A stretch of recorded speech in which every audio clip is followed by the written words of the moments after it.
Dairy খামারের জন্য অত্যন্ত গুরুত্বপূর্ণ জার্মান ঘাস। বিশেষ করে যাদের জমিতে পানি থাকে তাদের জন্য জার্মান ঘাসের বিকল্প অন্য কোনো ঘাস এখন পর্যন্ত উদ্ভাবন হয়নি। নিম্ন অঞ্চলে যারা বসবাস করেন এবং ডেইরি খামার করে থাকেন তাদের জন্য আপনারা জার্মান ঘাস সংগ্রহ করতে পারেন। আমার কাছে কিছু জার্মান ঘাসের কাটিং আছে, বিনামূল্যে দেওয়া হবে, এসে নিয়ে যেতে পারেন। আপনারা যারা মৃত্তিকা জীবন ও প্রকৃতি চ্যানেল দেখছেন তাদের সকলকে আমরা শুভেচ্ছা জানাচ্ছি জার্মান ঘাসের আজকের পর্ব দেখার জন্য। জার্মান ঘাস একটি বহু বর্ষজীবী ঘাস। একবার রোপণ করলে 8 থেকে 10 বছর একটানা ঘাস পাওয়া যায়। এই ঘাসের উৎপাদন খরচ খুবই কম। বিভিন্ন প্রকার গবাদি প্রাণী, ছাগল, গরু, মহিষ, তৃণভোজী প্রাণীগুলো এই ঘাসের জন্য খুবই উৎকৃষ্ট মানের খাদ্য হিসেবে খেয়ে থাকেন। জার্মান ঘাস নিচু ও জলাবদ্ধ জমিতে চাষ করা যায়। যে সমস্ত জমিতে সারা বছর পানি থাকে সে সমস্ত জমিতে জার্মান ঘাস চাষ করতে পারেন। বিশেষ করে পানি দ্বারা আবৃত থাকে সেখানে জার্মান ঘাস চাষ করা খুবই সহজ। এছাড়া খাল, বিল, মজা পুকুর, নালাতে এই ঘাস আপনি অনায়াসেই চাষ করতে পারেন।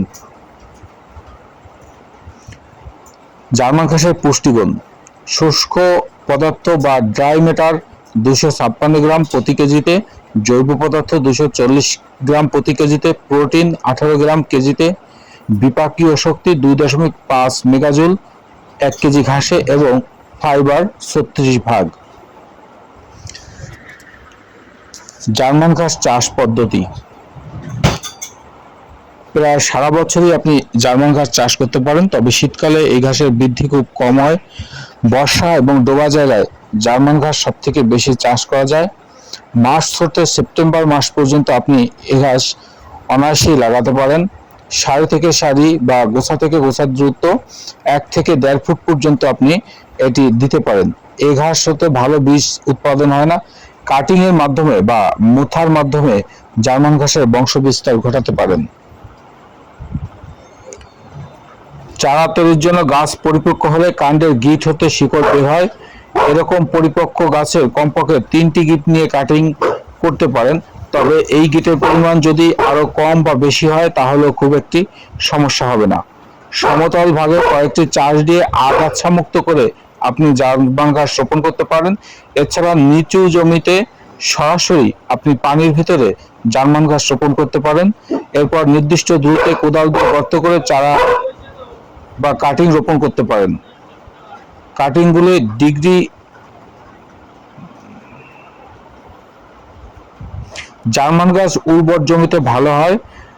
ভালো ফলনের জন্য জমিতে পর্যাপ্ত পরিমাণ গোবর দিতে হবে এবং চারা লাগানোর 2-3 দিন পর থেকে 40 কেজি ইউরিয়া ছিটিয়ে দিতে হবে। প্রতিবার ঘাস কাটার পর একর প্রতি 40 থেকে 50 কেজি পর্যন্ত ইউরিয়া সার উপরি প্রয়োগ করা যেতে পারে।